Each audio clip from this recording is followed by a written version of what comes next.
Зима, казалось, никогда не закончится. Стая умирала от голода. Глава стаи, самый старший среди всех, шел впереди и уверял молодых, что вскоре придет весна. Но в один момент один молодой волк решил остановиться. Сказал, что с него хватит уже холода и голода. И сказал, что он решил отправиться жить с людьми, потому что было важнее выжить. Таким образом, молодой волк позволил себя схватить.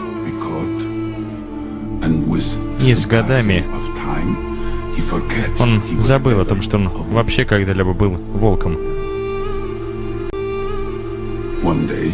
Однажды, много лет спустя, во время охоты со своим хозяином,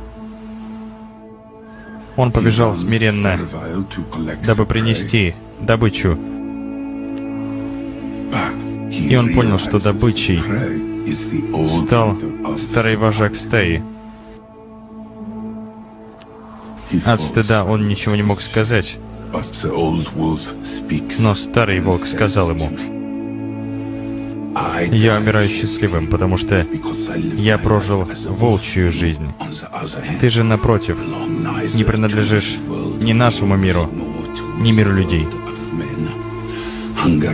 Голод приходит и уходит, а честь, однажды потерянная, не вернется никогда».